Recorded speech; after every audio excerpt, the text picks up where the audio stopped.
Shalom, nous sommes de retour avec les bien-aimés Roland Kalonji. Bonsoir mon frère Roland. Shalom mon frère Serge. Donc nous venons de passer un moment de prière dans l'assemblée. Juste après, j'avais tellement de questions à poser à mon frère Roland Kalonji. C'était au sujet de la prière. Quand la Bible nous dit prier sans cesse, en fait, ça veut dire quoi? Parce qu'il y a beaucoup de gens qui comprennent mal ce verset. Moi-même, je vais avoir l'éclaircissement sur ce verset. C'est pour cela que je vous laisse la parole. Donc, on commence par la prière. Après, on va entamer un autre moment de partage. Voilà, shalom bien-aimés frères et sœurs, pour tous qui nous suivez partout dans le monde entier, que le Seigneur vous bénisse. Voilà, nous sommes vraiment de retour pour cette grâce que le Seigneur nous a fait de nous retrouver encore avec les bien-aimés frères Serge. C'est vrai que ça fait un bout de temps, si on peut le dire comme ça. C'est vrai que ça fait un moment quand même, parce que la dernière émission avec lui, c'était Lyota les Grands de Sénégal. Voilà, vraiment une émission ou enseignement que plusieurs avaient vraiment aimé par la grâce du Seigneur. C'était riche. Voilà, nous voici encore aujourd'hui pour répondre à une question biblique. Voilà, prier sans cesse, comme notre bien-aimé nous a demandé, prier sans cesse. Prier sans cesse, et qui peut prier sans cesse aussi? C'est vraiment important. Il y a beaucoup de sous-questions. Très bien, très bonne question. Voilà, donc nous allons d'abord prier et remettre ces moments entre les mains du Seigneur. Que le Seigneur puisse conduire ces moments. Prions. Seigneur, nous te bénissons, nous te sommes infiniment reconnaissants. Merci pour ces moments encore que tu rends possible, Seigneur, que nous puissions, Seigneur, partager la parole avec les bien-aimés qui nous suivent, Seigneur, par les réseaux sociaux, Seigneur Dieu de gloire. Glorifie ces moments, Seigneur. Ajoute quelque chose dans la vie, Seigneur Dieu de gloire, de mon frère, de ma sœur qui me suit. Illumine les yeux du cœur. Au nom de Jésus-Christ. Amen. Amen. Voilà, bien-aimés. Voilà, on va essayer. Voilà, bonsoir, mon frère Serge. On va vraiment essayer d'aller un peu rapidement à cause du temps. Mais cela n'empêche qu'on puisse vraiment expliquer comme il faut. Nous sommes dans 1 Thessaloniciens. 1 Thessaloniciens chapitre 5. Donc, le verset, c'est 1 Thessaloniciens chapitre 5, le verset 17. Mais avant cela, on va quand même commencer au verset 16. Chez toi, il est dit quoi? Donc, soyez toujours joyeux. Ça, c'est à partir du verset 16. J'ai dit au nom du Seigneur Jésus-Christ. Amen. Soyez toujours joyeux. Priez sans cesse. Voilà. Donc, vous voyez qu'on nous dit qu'avant de nous dire, bien aimé, que soyez, priez sans cesse, on nous dit d'abord, soyez toujours joyeux. Amen. Maintenant, ici, la question, est-ce qu'un enfant de Dieu, parce que là, on s'adresse aux chrétiens, est-ce qu'un enfant de Dieu peut toujours être joyeux, frère? Ah, c'est la question à répondre. Il y a un problème. Est-ce qu'un enfant de Dieu peut toujours être joyeux, frère? D'abord, immédiatement comme ça, nous répondons non, ce n'est pas normal. Pourquoi? Parce qu'on peut prendre l'écriture de Job. Job chapitre 14, le premier verset nous dit quoi? Dans Job 14. Oui, Job chapitre 14, verset 1. Le premier verset, oui. L'homme né de la femme, sa vie est courte, sans cesse agitée. Voilà, on dit que l'homme né de la femme, l'homme ici, c'est pas seulement le masculin, c'est-à-dire que ça soit aussi la femme ou l'homme, c'est-à-dire qu'on dit quoi? L'homme né de la femme, sa vie est comment? Sa vie est courte. Et puis sans cesse agitée. Sans cesse agitée, bien-aimé. Nous ne vivons même pas longtemps sur cette terre. Voilà pourquoi je m'aimerais profiter pour te rappeler, toi mon bien-aimé, toi qui vis encore dans la rancune. Dans la rancœur, vraiment, cela ne sert à rien parce que nous ne vivons même pas longtemps. Profitons plutôt de ce temps que le Seigneur nous donne afin qu'on puisse vraiment jouir des bienfaits du Seigneur. Voilà, profitons du temps que le Seigneur nous donne sous ce soleil bien-aimé pour vivre dans la communion fraternelle, pour vivre la parole de Dieu, pour partager la parole de Dieu ensemble, pour vivre dans l'amour. Voilà, parce que la liberté que Dieu nous a donnée, ce n'est pas pour vivre selon la chair. Ce n'est pas pour vivre comme nous voulons. Par exemple, dans Galates chapitre 5, le frère apôtre Paul nous explique dans Galates chapitre 5, verset 1. Vous lisez aussi le verset 13 à 15, mais on ne va pas les lire. On dit que D'abord, dans Galates chapitre 5, le verset 1, on dit c'est pour la liberté que Christ vous a affranchi. Voyez, on dit c'est pour la liberté que Christ vous a affranchi et ne vous mettez plus sous un autre joug de la servitude. Déjà, c'est demeurer donc ferme. Voilà. Et ne vous laissez pas mettre de nouveau sous le joug de la servitude. Tu peux les répéter s'il te plaît.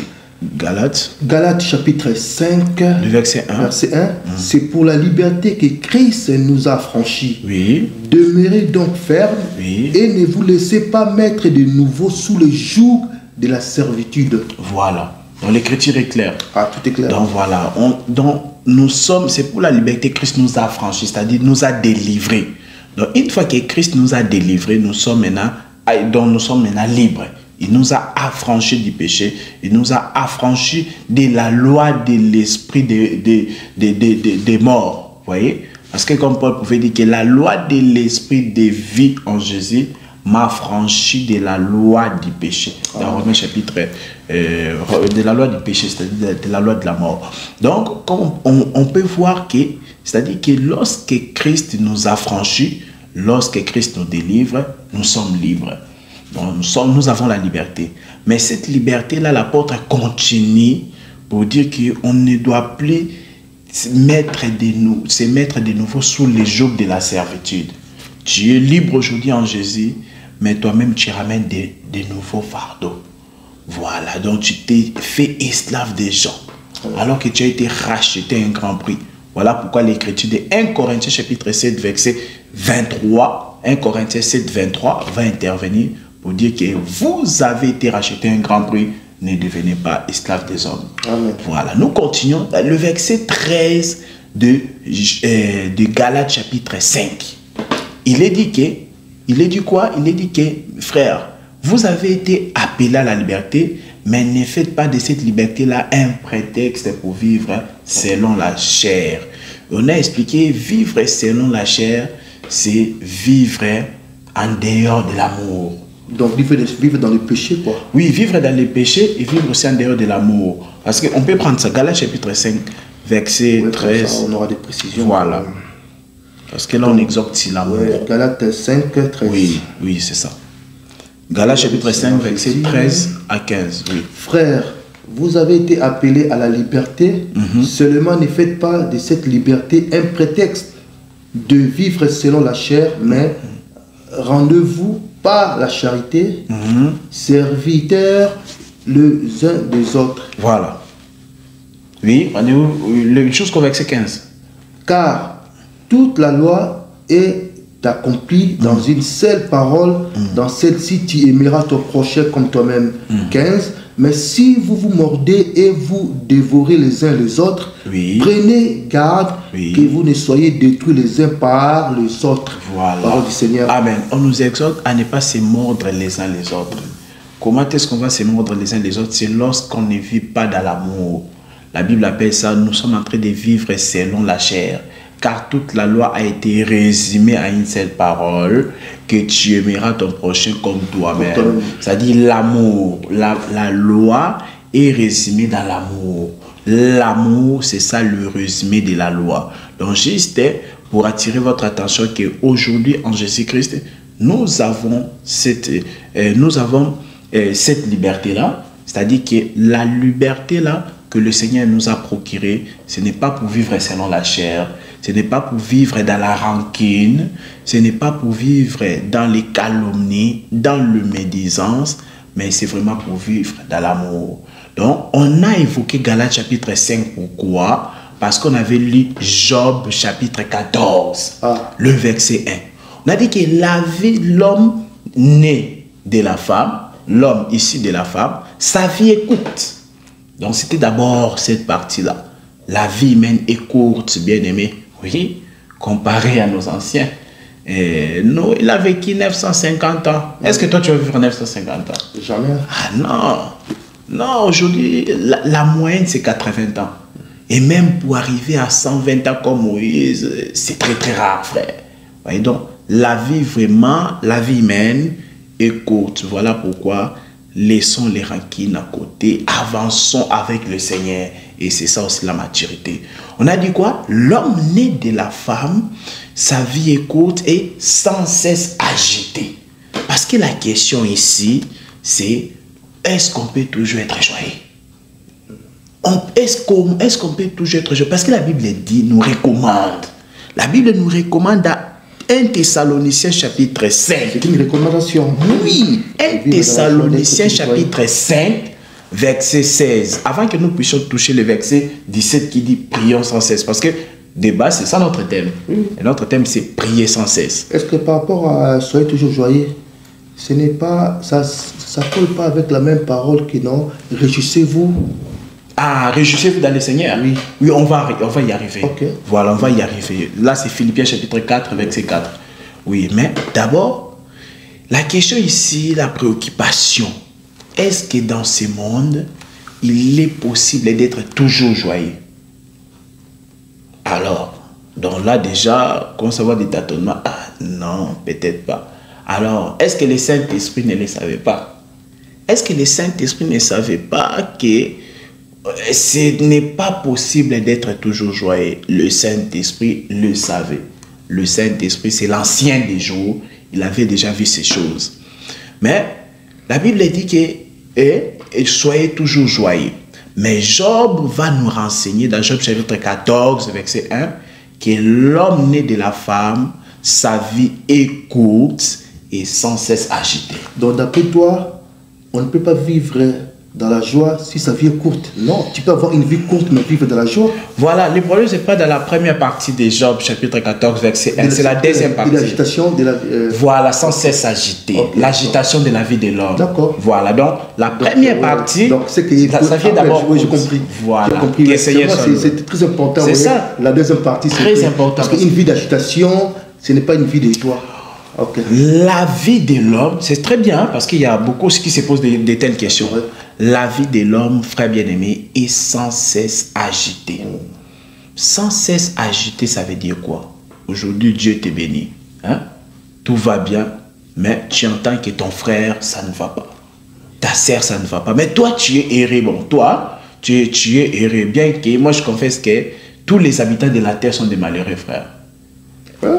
Tous les habitants de la terre sont des malheureux. Voilà. Mais bon, il y a un pourquoi. Parce que à cause de notre corps ici, voilà.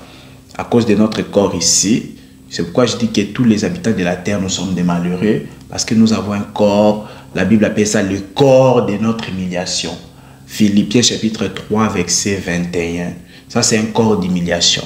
Un corps qui tombe malade. Un corps qui t'amène dans la faiblesse. Un corps faillible.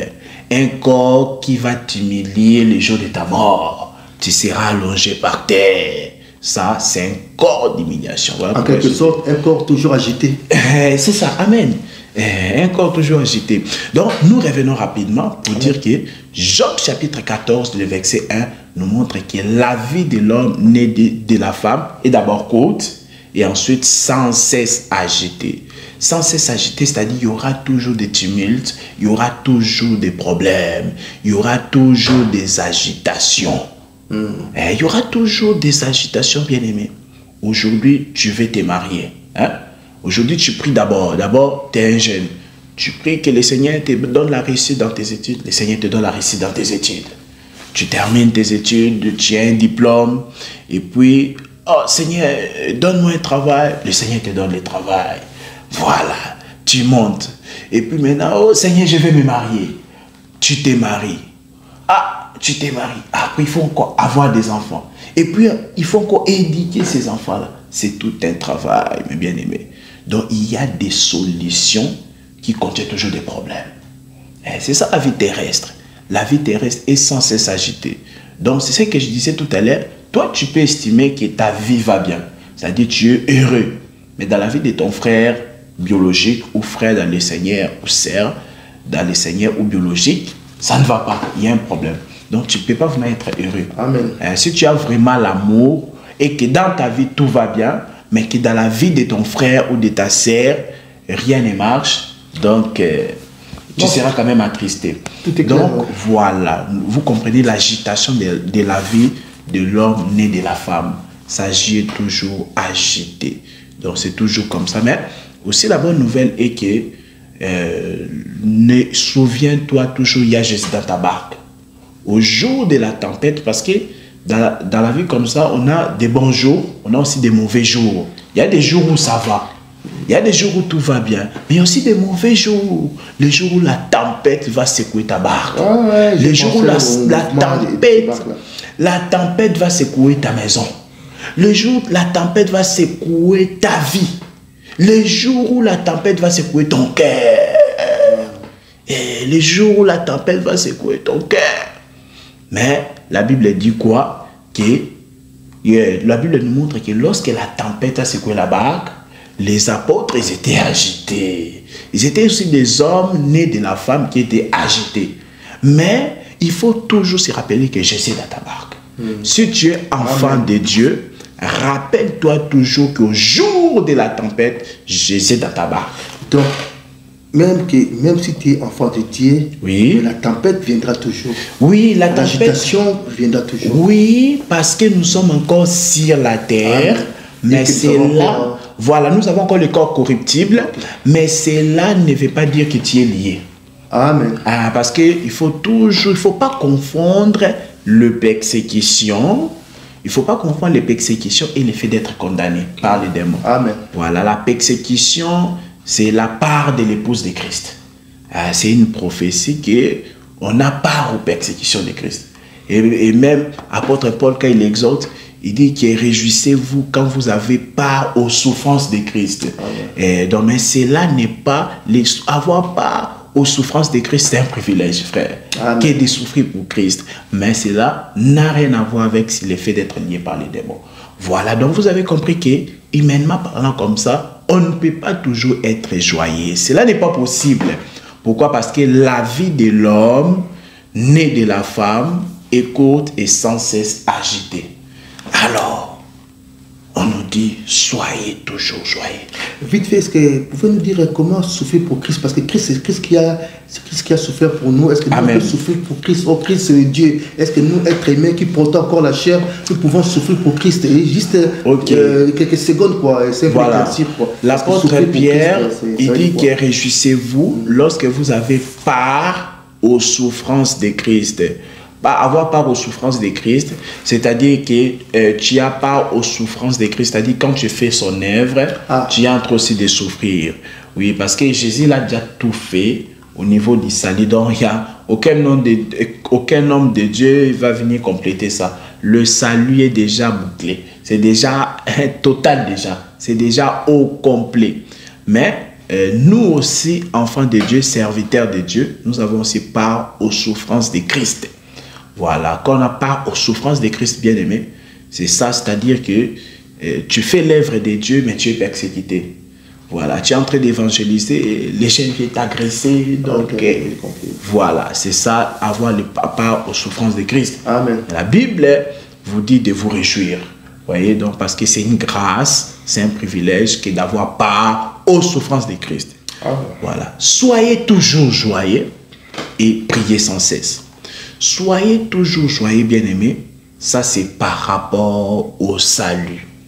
Pourquoi? Parce que le salut que nous avons ici, c'est un salut éternel, frère. Et on ne peut pas perdre le salut.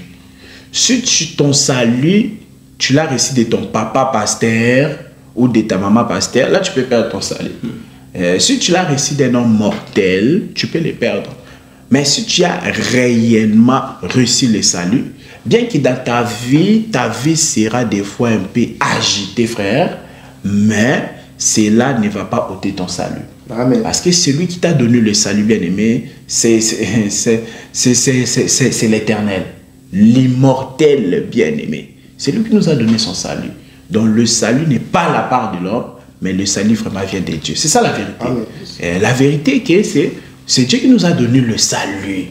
Et le salut, frère, quand vous, des fois, en fait, ça fait mal. Pourquoi? Parce que quand tu penses que, voilà, c'est un homme qui t'a donné le salut, c'est-à-dire tu rends l'œuvre de Jésus vaine. Alors que Jésus, l'œuvre de la croix n'était pas une farce. Donc, ce n'était pas une comédie, mais c'était vraiment la vérité, ce qu'il était venu faire. Donc, très important, soyez toujours joyeux, bien-aimés, c'est-à-dire C'est-à-dire, on doit toujours se rappeler de l'œuvre de la croix. On doit toujours se rappeler des lèvres que Jésus a fait pour nous. C'est-à-dire, on doit toujours se rappeler du salut. Ok, on peut avancer maintenant. Voilà, on va avancer.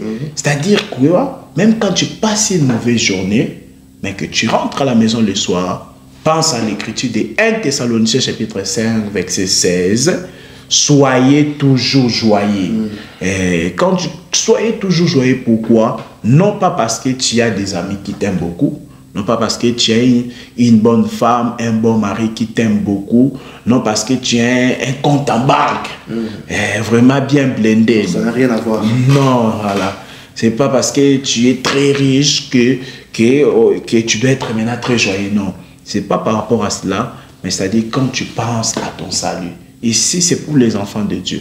Donc, si tu es encore païen, si tu ne connais pas encore, si tu es encore étranger aux choses de Dieu, vraiment, il faut d'abord passer à part et recevoir l'évangile. Donc, en bref, ce qui nous ramène à être toujours joyeux, c'est par rapport à l'œuvre de la croix. Oui, par rapport au souvenir de l'œuvre de la croix. Amen. Voilà, quand tu te rappelles de l'œuvre de la croix, tu comprends que tu as ce qui est plus important.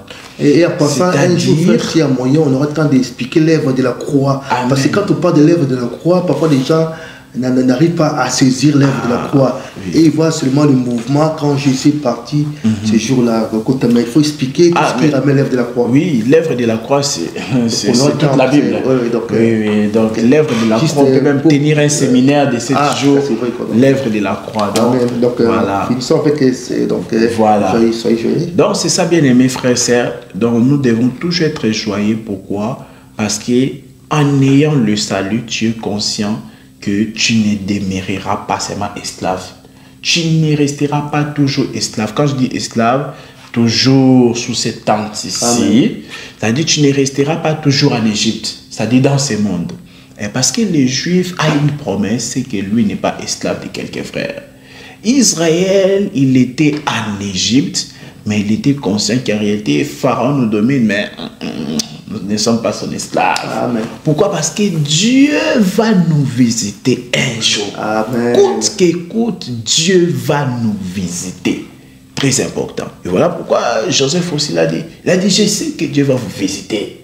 Mais lorsque Dieu va vous visiter, n'oubliez pas d'apporter mes os en Canaan. Amen.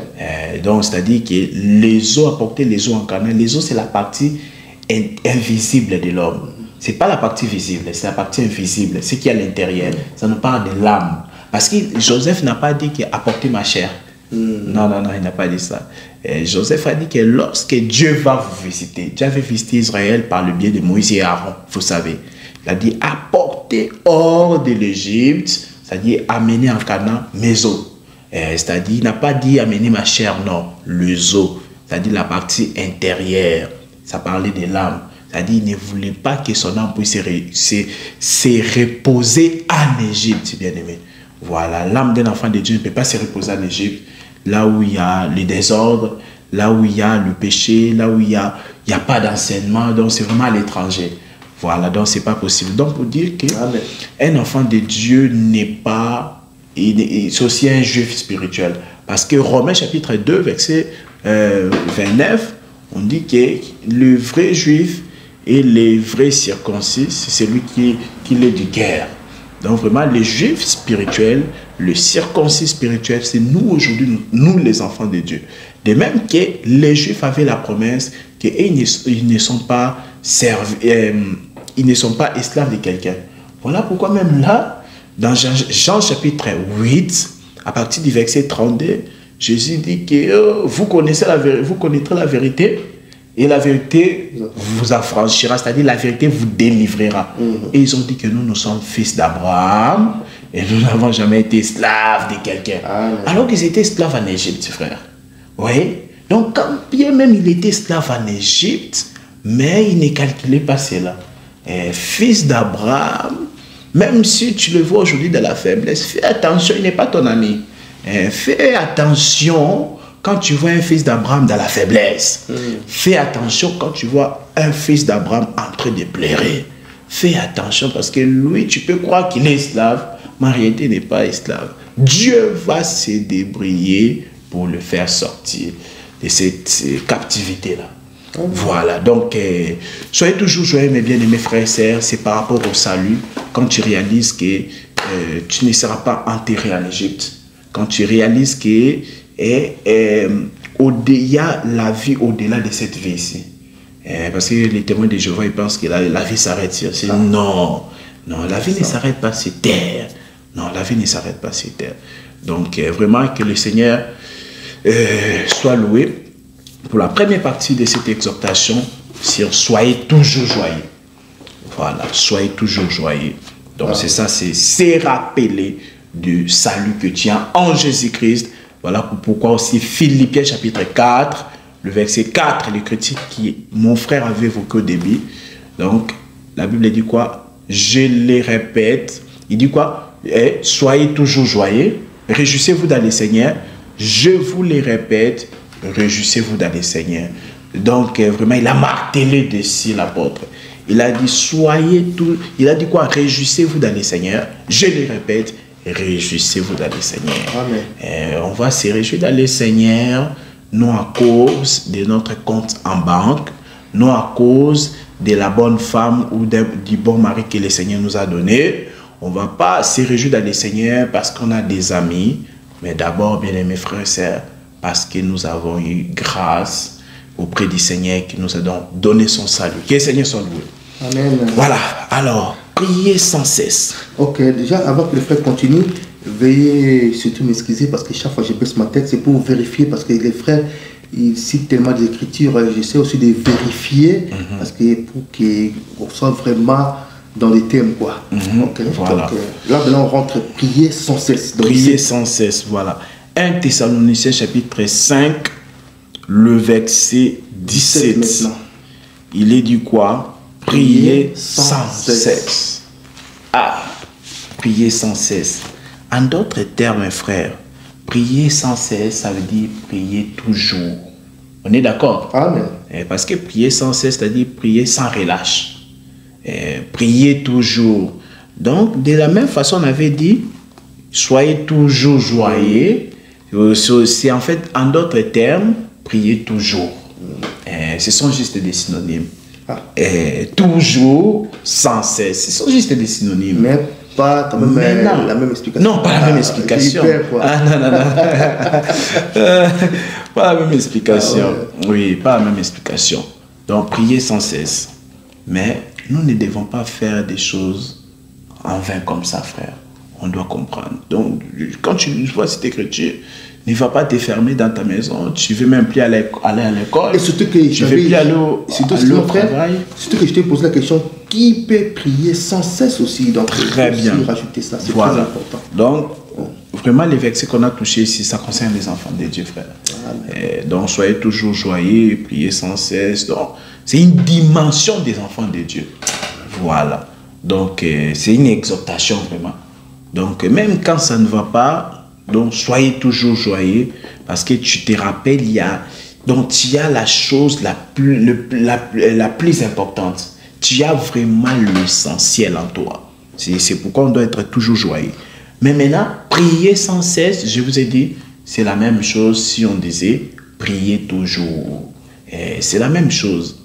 Mais maintenant, tu ne peux pas prier aussi en désordre, frère. Dieu n'est pas un Dieu de désordre. Voilà. Donc, lorsque tu viens auprès du Seigneur, c'est le Seigneur qui doit montrer des chemins. C'est comme une femme qui entre dans la maison du mari et commence à tout imposer.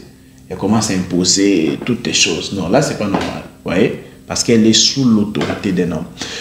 Donc, quand la Bible dit qu'il est prier sans cesse, je vous ai dit, ça veut dire prier toujours. Mais pourquoi on va toujours prier?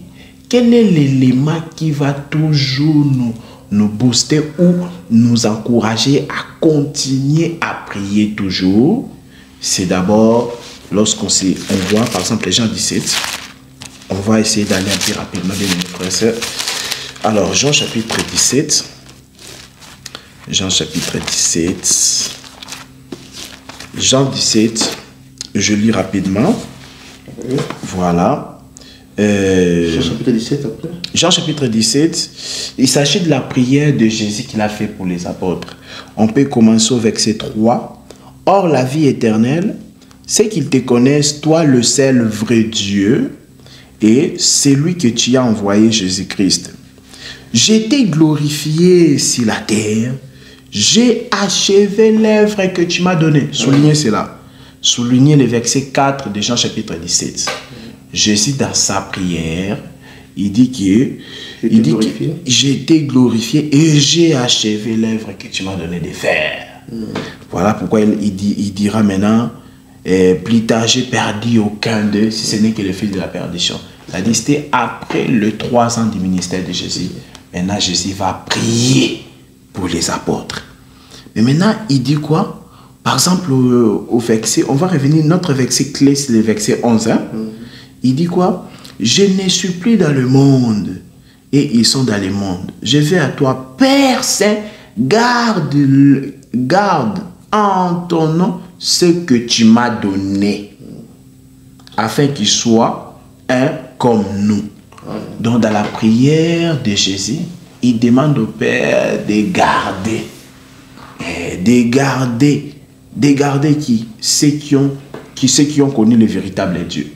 Ceux qui ont la vie éternelle. Il prie, Père, garde-les. Bon, comme vous savez, hein, le Père que Jésus s'est prié, c'est l'Esprit qui était en lui. Parce qu'en Jésus, il n'y avait pas un esprit comme ça, comme toi et moi. Mais en Jésus, vraiment, c'était l'Esprit supérieur, la plénitude de l'Esprit, qui était en même temps au ciel, qui était aussi en même temps Jésus, qui gouvernait le monde en même temps. Voilà, donc ça c'est une autre dimension, frère. Voilà, donc quand il prie là, il priait le Père, c'est-à-dire l'Esprit qui est en lui.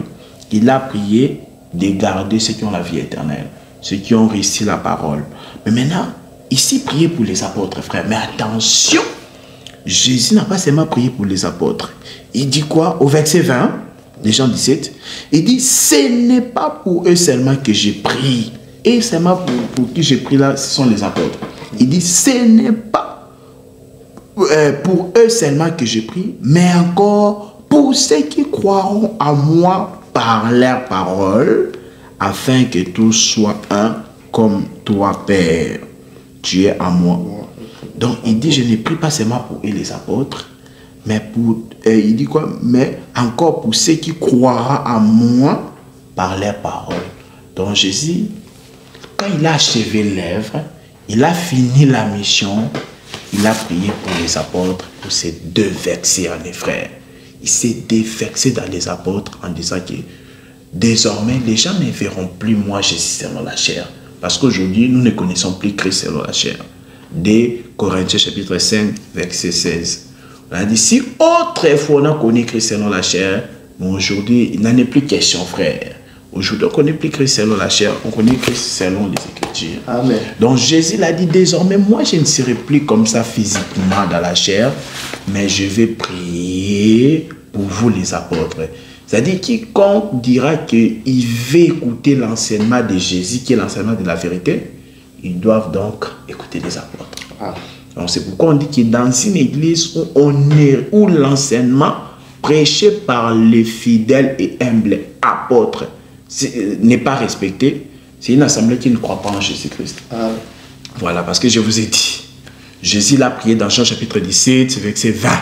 Il a dit, je ne prie pas seulement pour eux, là, les apôtres, mais pour tous ceux qui croiront à moi au travers leurs paroles. C'est-à-dire, Jésus l'a dit, désormais, vous ne me verrez plus selon la chair, mais vous verrez les apôtres. Il faut croire à leurs paroles, il faut croire aux Écritures des apôtres. Donc, quand tu dis que tu crois en Jésus, on doit voir que tu crois à l'enseignement des apôtres. Sinon, tu es simplement en train de nous distraire. Voilà. Donc, voilà, c'est ça. Donc, croire en Jésus-Christ, c'est suivre l'enseignement des apôtres. C'est pas compliqué. Croire en Jésus-Christ, tu dois suivre l'enseignement des apôtres. Mais aujourd'hui, toi, tu commences à discuter. Quand les apôtres prêchent, toi, tu dis non, parce que Paul était macho. Il a dit la femme ne peut pas prêcher. Quand il dit ceci, oh non, ça c'était à l'église de Corinthe, ils avaient des problèmes. Mais à l'église de Corinthe, il a aussi prêché les dons spirituels. Mais ça, tu aimes. Mais quand on dit que la femme ne peut pas voir l'un des ministères là, hein, l'un des ministères qui est cité dans Ephésiens 4, 11. Là, tu commences à discuter. Amen. Bon, voilà. Donc, ici, l'élément clé, c'est Jean chapitre 17, verset 11, où Jésus l'a prié au Père qu'il puisse garder. Donc, quand Jésus priait là, il priait aussi pour nous, frères. Parce qu'il a dit il dit, ce n'est pas seulement pour eux que j'ai pris. Verset 20 vient éclairer le verset 11. Donc, quand il priait pour les apôtres, il priait aussi pour tous les gens qui vont croire en lui, en Jésus, à travers l'enseignement des apôtres.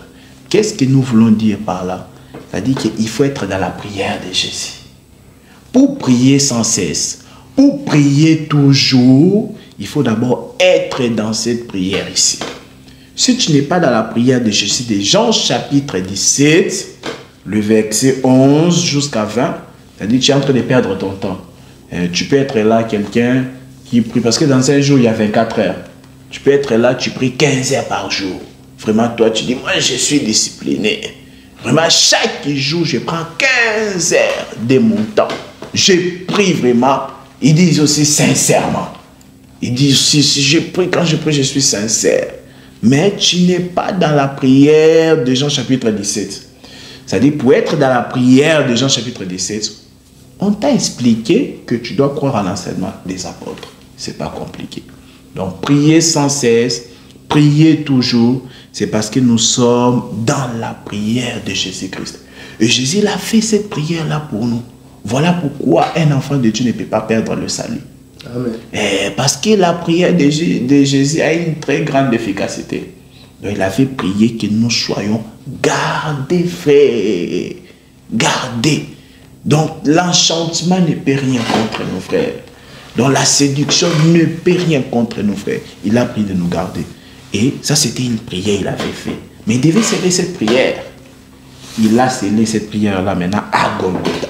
Ah. Et quand il est mort, il a vraiment signé, vraiment, il a mis vraiment les sceaux, frère. Hein? Il a vraiment tamponné. C'est comme tu écris une lettre, non? Maintenant, à la fin, tu dois signer. Et Jésus aussi, ça, Jean chapitre 17, c'était comme une lettre. Et il a écrit là, il a prié. Maintenant, il fallait valider cette prière. Tac! À l'œuvre de la croix, à Golgotha, il a tamponné. Parce que l'œuvre de la croix, c'était la prière, frère. L'œuvre de la croix, c'était une prière. Jésus l'avait pris. C'était une prière, frère. Il priait que nous ne puissions pas aller en enfer, frère.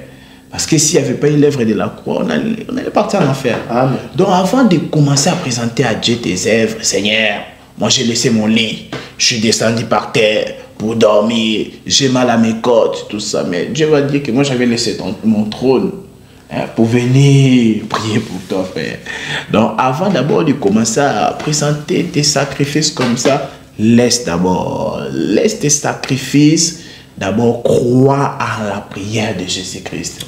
Et crois d'abord en ce que lui l'a fait. C'est-à-dire que sinon tu es en train de vivre dans les œuvres de la loi. Mais tu dois vivre dans la foi. Il a dit, mon juste vivra par la foi. Donc, c'est-à-dire vivre par la foi, c'est-à-dire tu vis par rapport à cette prière. Tu dis que cette prière ici, d'abord, ça te concerne. C'est-à-dire tu peux prier sans cesse. Et si prier sans cesse, ça ne veut pas que tu ne dormes pas. Non, parce que même si quelqu'un t'a déjà enseigné, prier sans cesse, ça dit que tu ne dois jamais dormir. Déjà lui-même, d'abord, il te prêche un enseignement que lui-même, d'abord, il ne respecte pas. Donc, il ne respectera jamais. Il y a un problème parce qu'il dort 8 heures dans la nuit. Même s'il dort 6 heures, même s'il dort un peu moins. Comme le frère Zéloc, bien sûr. Mais il dort quand même. Donc, mais là, il y a des moments où il n'est même pas conscient. Ouais, parce qu'il est dans le sommeil. Il est dans le sommeil. Donc, il n'y a personne qui prie H24, frère. Donc, c'est-à-dire que quand on dit prier sans cesse, prier toujours, c'est-à-dire que tu dois te rappeler de cette prière ici. Parce que tu es dans la prière que Jésus avait fait. Je vous ai dit que quand il a fait cette prière ici, la véritable prière ici, c'était maintenant l'œuvre de la croix. Parce que Jésus l'a prié pour nous. Et on va aussi le voir quand, par exemple, la Bible dit, Romains chapitre 8, frère. Romains 8, 34. On va déjà vers la fin. Nous tendons déjà vers la fin. Romains chapitre 8. Voilà, nous sommes en train d'expliquer prier sans cesse. Ah, oui. Romains chapitre 8, verset 34. Il dit quoi? Et le nom du Seigneur Jésus. Amen. qui les condamnera? Christ est mort, bien plus, il est ressuscité. Oui. Il est à la droite de Dieu. Il est à la droite de Dieu. Et il intercède pour nous. Amen. Amen. Voilà. Nous voulons aussi associer ici l'intercession de Jésus. Parce que nous parlons de la prière. Donc, tu l'associes avec Jean 17. Oui, oui, oui. Ouais, voilà. Parce que Jean 17, c'est vrai que j'ai compris. Voilà. Vous allez voir cela. On dit quoi? Que Christ est ressuscité. C'est ça, non? Il est ressuscité. Il a la droite du Père. Hein? Non, Christ est mort, bien plus, il est ressuscité. Oui, il est ressuscité. Donc, il a la droite du Père. La droite du Père. Il intercède pour nous. C'est ça? Hein? À droite de Dieu et il intercède pour nous. Voilà. Romains chapitre 8, verset 34. C'est ça, non, frère? Amen. Voilà. Jésus, après sa résurrection, il a la droite du Père. Hein? À la droite du Père, à la droite de Dieu. Donc, vous, maintenant, vous, quand la Bible dit que Christ est à la droite de Dieu, n'imaginez pas. Parce que les frères Serge, hein? Les frères Serge, là, il est à ma droite. Ça, ouais. Par rapport à l'image. Ouais. Mais là, par rapport à nous, par rapport à la réalité, vraiment, là, il est à ma droite. Okay. Donc, ne pensez pas c'est-à-dire que je suis vraiment à la droite de Dieu. Non, c'est pas ça. Parce que d'abord, Dieu est esprit. Comment tu peux être à la droite? Comment tu peux définir la droite ou la gauche de l'esprit? C'est pourquoi on répète, bien aimé, que tu ne dois pas rester un bébé spirituel. Amen. Tu vas croiser un musulman, il va te poser cette question. Il va te demander comment tu définis la gauche et la droite de Dieu. Oh, Jésus, il a la droite de Dieu. On va dire, mais Paul, là, vraiment, il vous a enseigné des choses que lui-même, il ne comprenait pas. Alors que là, notre bien-aimé Paul, il comprenait ce qu'il disait. Quand on dit Jésus à la droite du Père, la droite, il ne faut pas les chercher dans le dictionnaire. La droite, il ne faut pas les définir selon le frère Roland, que le frère Serge est à sa droite. Non. La droite, c'est Exode chapitre 15, le verset 6. On peut quand même les lire, frère. Exode 15, 6. Oui. Je donne le Seigneur Jésus. Amen. Ta droite, ô Éternel, oui, a signalé sa force. Amen. On peut s'arrêter là. C'est quoi le contexte? Le contexte, c'est que Israël, l'Éternel, l'a délivré de la main des pharaons. Donc, il a traversé la mer Rouge et Pharaon aussi, avec son armée, voulait aussi traverser. Parce que vraiment, la mer Rouge était séparée. Et Pharaon aussi, il espérait aussi va aussi traverser. Mais vous connaissez la suite. Donc, le Seigneur a tué l'armée des Pharaons dans la mer Rouge. Donc, maintenant, Israël, quand il a traversé, il a vu ce que Dieu a fait. Il a dit, ô Éternel, ta droite a signalé ta force. Donc la droite de Dieu, c'est la force de Dieu. C'est quand Dieu manifeste sa puissance. C'est quand Dieu retourne à sa position de force. Voilà pourquoi Romain, avant de dire qu'il est à la droite de Dieu, on a d'abord dit il est mort et il est ressuscité. Bien plus, il est ressuscité, il est à la droite du Père. Donc quand Christ ressuscite, c'est-à-dire il retourne dans sa position de force. Sa position de force, hein? Sa position de puissance. Parce qu'en réalité, c'est un homme fort. Et Christ, c'est un homme très fort. Amen. Mais il s'était abaissé pour un peu de temps, pour un temps de faiblesse. Voilà, pour nous sauver. Amen. Mais en réalité, c'est un homme fort. Donc, c'est la droite. Quand la Bible dit la droite de Dieu, c'est-à-dire c'est la force de Dieu, la puissance de Dieu par rapport à Exode chapitre 15, le verset 6. Donc c'est ça, Christ à la droite du Père. C'est-à-dire il est retourné dans sa position d'avant. C'est ça. Mais maintenant, on dit quoi? Il intercède pour nous. Mais est-ce qu'au ciel, il y a deux dieux? Il y a combien de dieux finalement? On dit qu'il intercède pour nous. Intercéder, ça veut dire prier en faveur d'eux. Parce que nous parlons de la prière. C'est ça. Vraiment, le Seigneur nous a fait grâce. On a passé un très bon moment dans l'assemblée ici de Paris, dans la prière, tout ça. Et puis voilà pourquoi mon frère est inspiré en tout cas à me poser des questions concernant la prière. Donc nous sommes toujours dans notre grand thème, prier sans cesse. Et nous expliquons maintenant l'intercession de Jésus. Parce que la Bible dit quoi? Romains 8, 34. Il a la droite du Père, il intercède pour nous. Donc, intercéder, cela veut dire prier en faveur d'eux. Vous voyez? Prier en faveur d'eux. 1 Jean chapitre 2, je crois, on va trouver cette écriture. 1 Jean chapitre 2, verset 1, il est dit comme frère. Alors, 1 Jean chapitre 2. Oui, le verset 1. Le verset 1. Oui. Ah, 1 Jean chapitre 2, verset 1. Oui. Attendez, 1 Jean chapitre 2, Oui. verset 1. Mes petits enfants, Oui. je vous écris ces choses afin que vous ne péchiez point. Et si quelqu'un a péché, Oui. nous avons un avocat auprès du Père. Un avocat auprès du Père. Jésus-Christ le juste. Jésus-Christ est le juste. Amen. Donc on a dit que Jésus est l'avocat. Or, l'avocat, il fait quoi? Il parle en faveur d'eux. On a dit aussi intercéder veut dire prier en faveur d'eux. Donc quand on dit que Jésus, notre avocat, quand on dit que Jésus intercède, cela veut dire que Jésus aujourd'hui, il est en train de parler en faveur de nous. Mais comment il fait? Parce qu'il est retourné dans sa position de force. Donc vous allez comprendre le Jésus qu'on fait là, allusion, c'est-à-dire c'est le sang de Jésus. Prenons Hébreu. Je pense que ce sera la dernière écriture. Donc Hébreu 12, verset 24. Rapidement. 12, 24. Oui. Je lis au nom du Seigneur Jésus. Amen. De Jésus qui est le médiateur de la nouvelle alliance et du sang de l'aspersion, Oui. qui parle mieux que celui d'Abel. Voilà. Jésus, le médiateur de la nouvelle alliance, il dit de son sang qui parle mieux.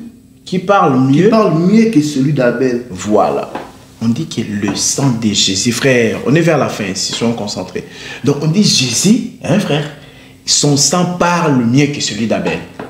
Ah mais alors qu'est-ce qu'aujourd'hui on peut encore trouver son sang comme ça qui parle? Non. Non. On dit que le sang de Jésus parle mieux. Est-ce qu'un sang parle? Non. Humainement comme ça, non. Mais on dit parle mieux que celui d'Abel. Parce qu'Abel aussi c'était injuste.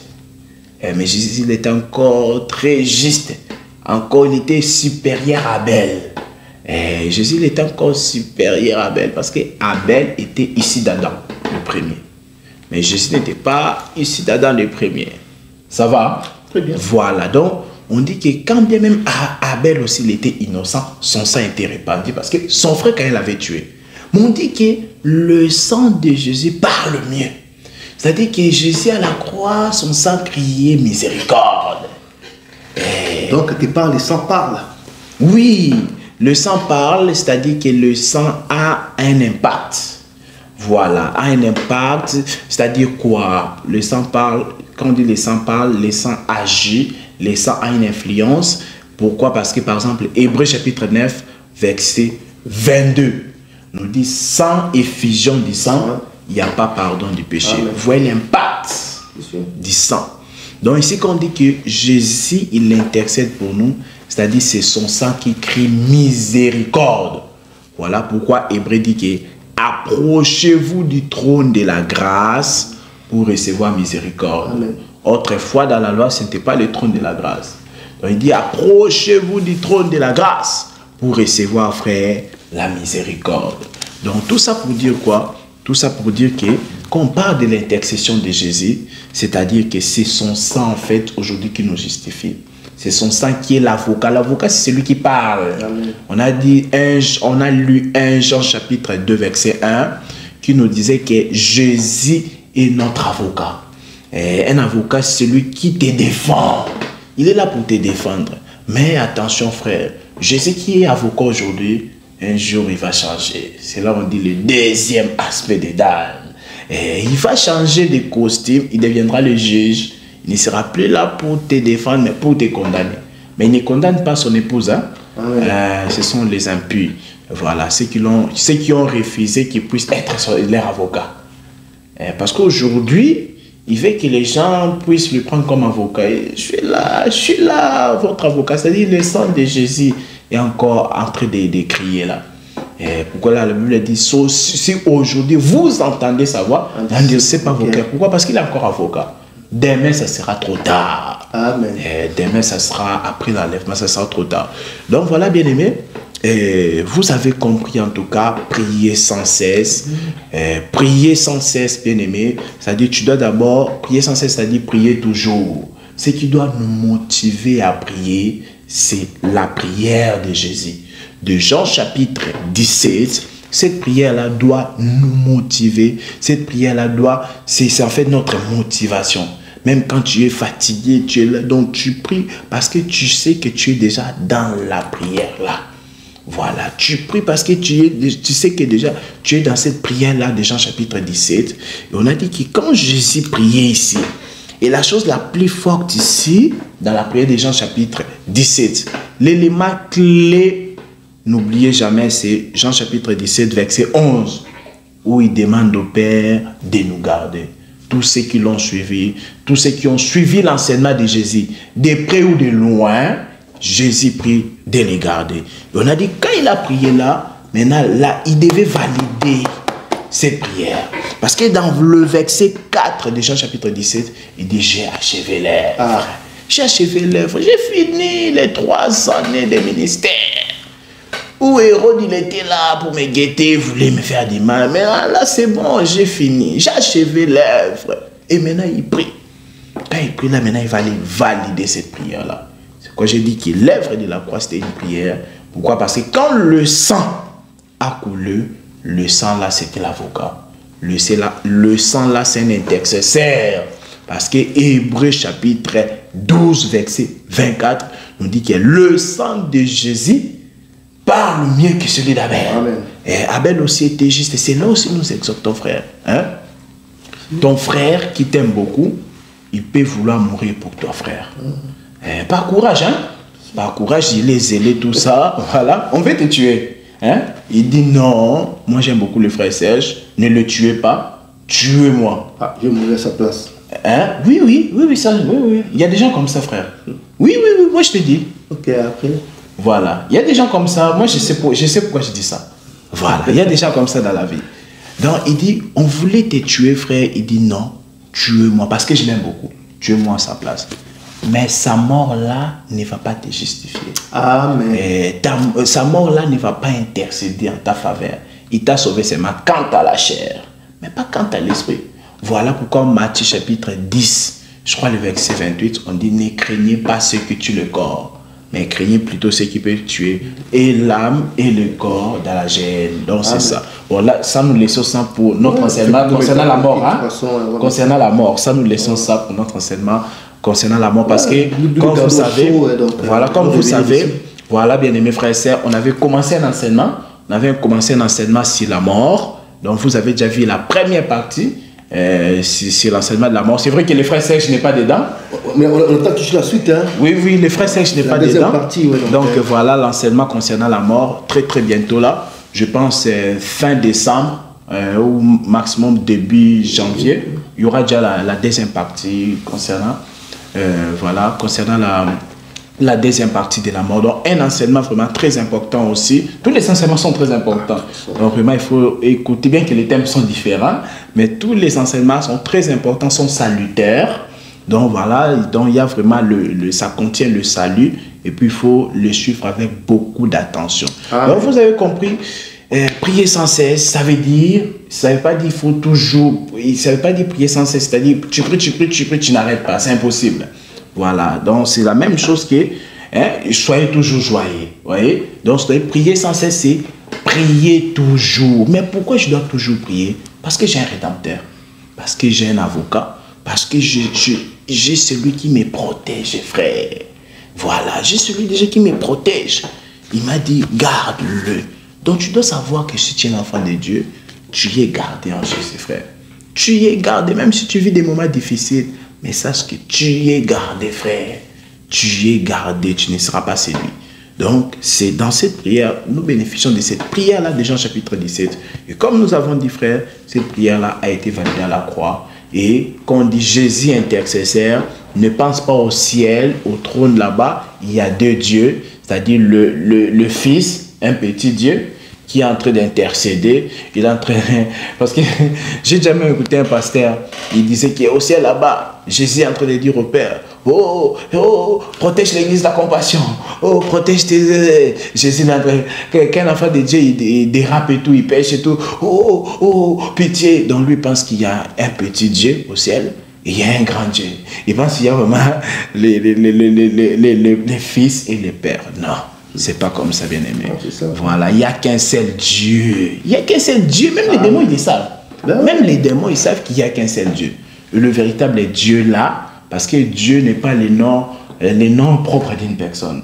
Vous voyez? Donc Dieu, c'est un nom comme ça. Voilà. Le véritable Dieu a un nom. Et nous n'arrêterons jamais de vous dire que le véritable Dieu, c'est Jésus-Christ. Amen. En dehors de lui, il n'y a point de salut, frère.